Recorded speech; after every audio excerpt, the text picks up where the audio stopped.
apakah benar sekarang orang Jepang nggak bisa masuk lagi orang Indonesia nggak bisa masuk lagi ke Jepang karena sudah di blacklist? Jadi percuma dong gue capek-capek ngejar SSW, sudah capek-capek ngejar JFT, pada akhirnya gue nggak bisa masuk seperti itu. Ada sebagian LPK ya teman-teman ya, mereka itu karena mereka tahu kalau Jepang itu butuh tenaga kerja yang banyak ya teman-teman, mereka itu mengirim orang Indonesia atau mengirim murid mereka itu secara besar-besaran, secara masif seperti itu, tanpa dibekali persiapan yang banyak seperti itu, karena hanya mengejar cuan atau mengejar keuntungan saja seperti itu. Ada ya teman-teman, karena dari beberapa curhatan ada juga yang bilang dia berangkat ke Jepang 4 bulan, 6 bulan sudah nyampe Jepang. Padahal untuk belajar bahasa sendiri 4 bulan, 6 bulan itu nggak cukup ya teman-teman ya.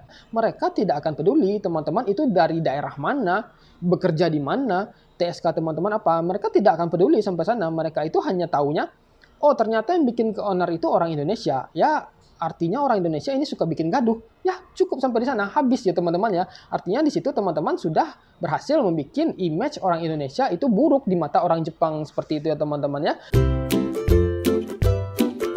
Action, minasan konnichiwa, pau desu. Sebagian dari teman-teman yang mengikuti informasi seputar perjepangan, tentunya ada teman-teman yang mendengar informasi yang kurang mengenakan mengenai orang Indonesia yang berada di Jepang ya teman-teman. Misalnya ada yang kabur saat bekerja, ada yang melakukan kejahatan, ada yang melakukan pencurian, bahkan ada yang sampai melakukan pembunuhan ya teman-teman ya. Dan akhir-akhir ini informasi seperti itu sering kita dengar. Apalagi informasi yang paling banyak kita dengar saat ini yaitu adalah masalah komunitas yang berada di Jepang itu yang bikin kegaduhan, bikin ketidaknyamanan orang-orang di sekitar sana, khususnya orang asing maupun orang Jepangnya sendiri ya teman-teman, sehingga ada sebagian dari teman-teman kita yang mendapatkan informasi atau isu bahwasanya pemerintah Jepang itu akan memblacklist orang Indonesia untuk masuk dan tinggal bekerja di Jepang seperti itu ya teman-teman, sehingga tentunya ini akan menjadi kekhawatiran bagi teman-teman yang masih ada di Indonesia yang ingin berangkat ke Jepang untuk bekerja khususnya ya teman-teman. Dan gue pun tadi siang ya teman-teman ya, itu banyak sekali mendapatkan pesan dari WA, dari Instagram yang menanyakan mengenai pemblacklistan orang Indonesia yang ingin masuk ke Jepang. Sehingga di situ pun gue harus menjelaskan satu persatu ya teman-teman tentang kebenarannya seperti itu. Nah maka dari itu di sini gue juga akan mencoba menjelaskannya di video ini ya teman-teman, agar teman-teman itu tahu informasinya. Jadi buat teman-teman silahkan nonton video ini sampai habis.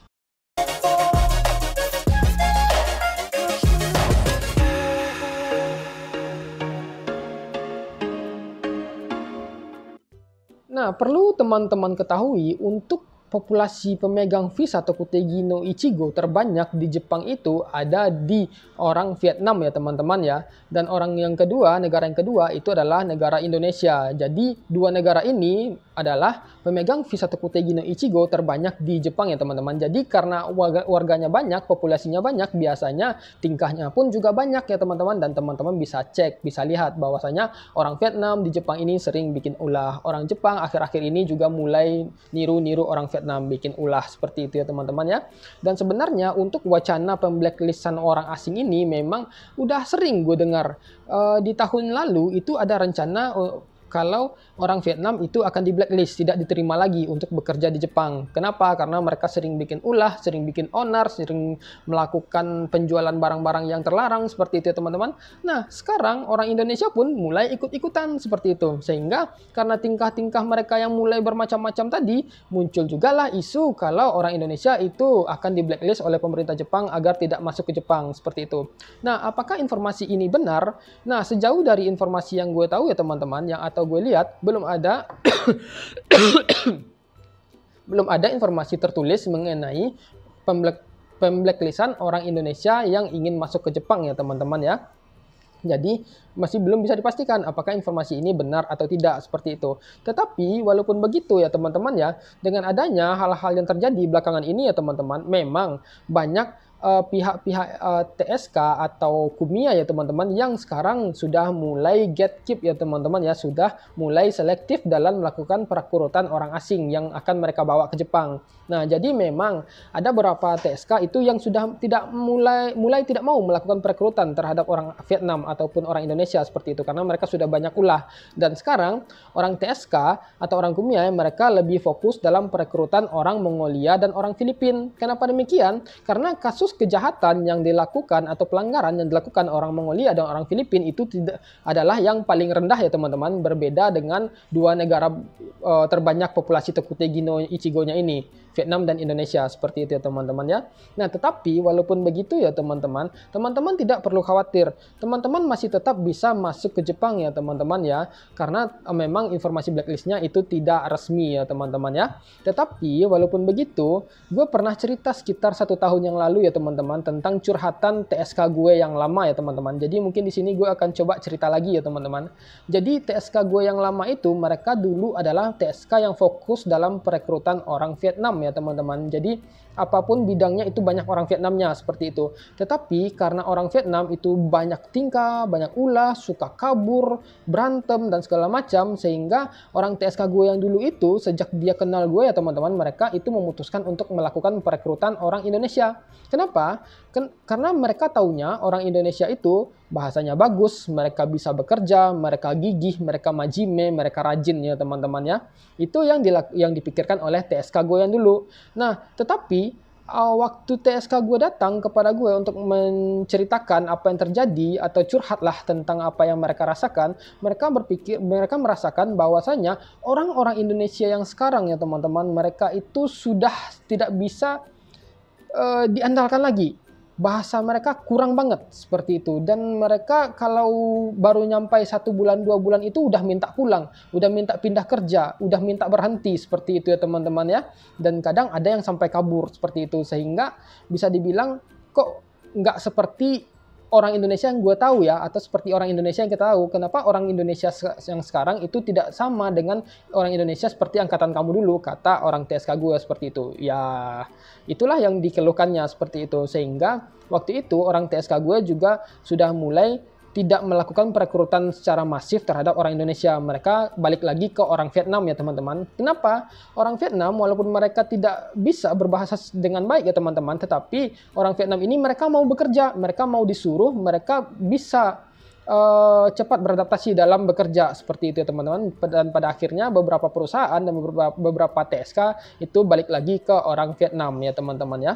Nah, jadi masalah TSK yang selektif dalam melakukan perekrutan terhadap orang asing itu sebenarnya sudah terjadi sekian lama ya teman-teman. Tetapi dengan adanya kasus yang akhir-akhir ini tentang orang Indonesia yang selalu melakukan pelanggaran secara beruntun ya teman-teman, membuat orang TSK atau orang perekrutan seperti TSK dan Kumia itu jadi lebih waspada atau lebih hati-hati ya teman-teman dalam melakukan perekrutan. Kenapa? Karena mereka bertanggung jawab terhadap orang asing ini ya teman-teman. Misalnya teman-teman orang TSK itu merekrut orang Indonesia seperti itu, tetapi orang Indonesia ini mungkin mereka berulah, mereka kabur, mereka melakukan kejahatan. Yang bertanggung jawab yang pertama kali pasti itu orang TSK, karena mereka lah yang sudah mengundang orang tersebut datang ke Jepang, seperti itu ya teman-teman ya. Dan hal tersebut harus dipertanggungjawabkan ya teman-teman ya. Nah, jadi tentunya untuk mencegah hal-hal seperti ini terjadi, mereka harus lebih selektif dalam melakukan perekrutan, seperti itu ya teman-teman. Bukan berarti ketika teman-teman itu sudah punya niat untuk berangkat ke Jepang, teman-teman tidak bisa masuk ke Jepang ya.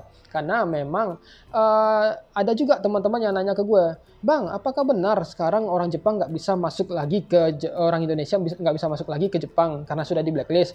Jadi percuma dong gue capek-capek ngejar SSW, sudah capek-capek ngejar JFT, pada akhirnya gue nggak bisa masuk, seperti itu. Nah, bukan seperti itu ya teman-teman ya. Teman-teman masih tetap bisa masuk ke Jepang, tetapi teman-teman mungkin akan sedikit lebih sulit dalam melakukan proses job matching, seperti itu ya, karena mungkin kurangnya kepercayaan TSK atau orang Kumia terhadap orang Indonesia, seperti itu ya teman-teman.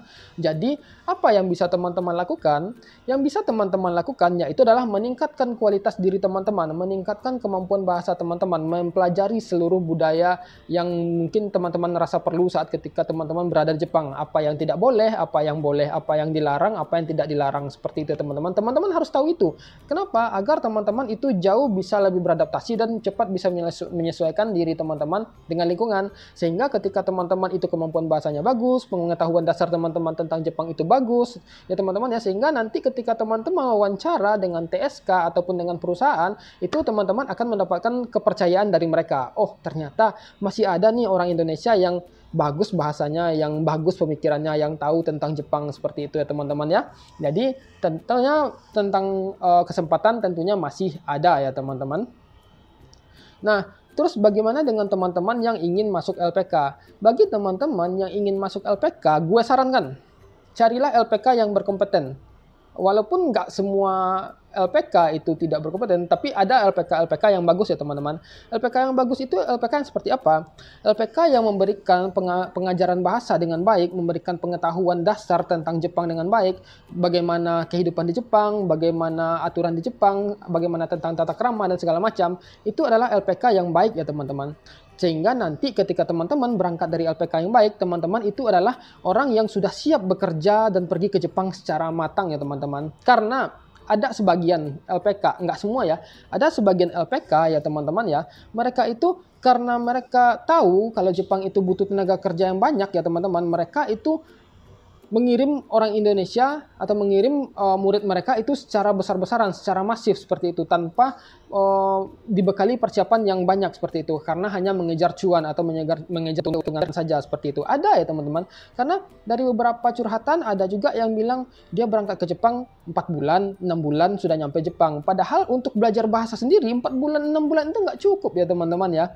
Apalagi selain mempelajari bahasa juga mempelajari keterampilan, mempelajari kebudayaannya, itu nggak cukup untuk masa pembelajaran seperti itu. Sehingga orang-orang yang dikirim dari LPK yang mungkin cuma berangkatnya 4 bulan, 6 bulan ini bisa dibilang mereka itu karbit ya teman-teman, masih setengah matang seperti itu. Sehingga mereka itu sebenarnya masih belum siap untuk berangkat ke Jepang, tetapi sudah dikirim demi mendapatkan keuntungan yang lebih seperti itu ya teman-teman. Nah, hal ini tentunya akan berdampak dan hasilnya seperti yang teman-teman lihat tadi. Banyak orang yang melakukan kejahatan, banyak yang melakukan pencurian, banyak komunitas-komunitas yang tidak menjaga ketertiban seperti itu ya teman-teman ya. Ya, macam-macam lah yang terjadi karena efek mengirim orang yang ingin berangkat ke Jepang secara karbit ya teman-teman. Artinya matangnya itu dipaksa seperti itu ya teman-teman. Padahal mereka belum matang sebenarnya, belum siap seperti itu ya teman-teman ya. Nah, jadi teman-teman itu harus pikirkan lagi. Kalau teman-teman itu pergi ke Jepang, teman-teman harus siap secara fisik, mental, dan kemampuan bahasa juga.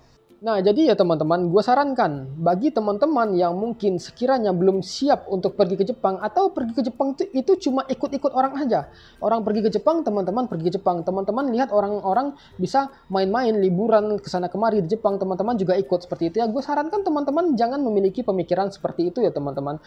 Teman-teman itu harus punya niat yang bagus sebelum berangkat ke Jepang. Jangan cuma orang pergi main ke sana, teman-teman pergi main juga ke sana. Yang mana mungkin ketika teman-teman mengikuti orang tersebut, teman-teman malah mengikuti arus yang kurang baik seperti itu, sehingga yang terjadi adalah ya teman-teman itu bikin kekacauan, bikin kegaduhan di lingkungan rumah orang lain seperti itu ya. Nah, ibaratnya kan teman-teman pergi ke Jepang itu adalah teman-teman pergi ke negara orang, ke rumah orang loh, anggapnya seperti itu ya teman-teman ya. Ketika teman-teman pergi ke rumah orang lain ya teman-teman ya, tentunya teman-teman harus mengikuti budaya, aturan, tata tertib yang sudah dibikin oleh orang tersebut ya teman-teman. Karena kan teman-teman ini ceritanya numpang nih ke tempat orang itu, pergi cari makan ke sana seperti itu. Tetapi teman-teman malah ngacau di rumah orang itu, malah ngacau di negara orang. Tentunya si pemilik rumah, si tuan rumah tidak akan senang ya teman-teman ya. Mereka tidak akan peduli teman-teman itu dari daerah mana, bekerja di mana, TSK teman-teman apa. Mereka tidak akan peduli sampai sana. Mereka itu hanya taunya, oh ternyata yang bikin ke owner itu orang Indonesia. Ya, artinya orang Indonesia ini suka bikin gaduh. Ya, cukup sampai di sana, habis ya teman-teman ya.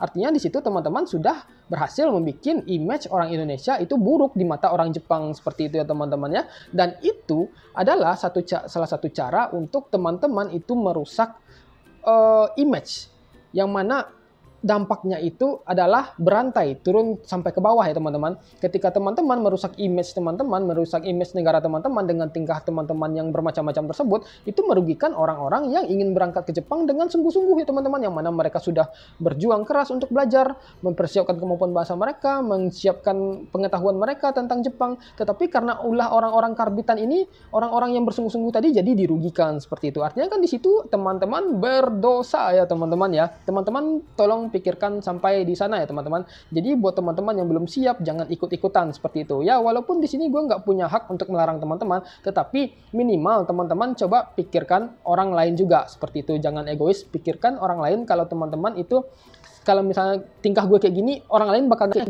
gini loh, gitu loh. Pikirkan ke depannya. Itu nggak cuma orang lain saja dirugikan, teman-teman juga dirugikan loh akan hal-hal yang seperti itu ya teman-teman. Dan juga mungkin buat teman-teman yang ngerasa teman-teman butuh panggung, butuh validasi. Dengan ada sebagian orang yang berkumpul-kumpul, latihan bareng, segala macam ya teman-teman ya.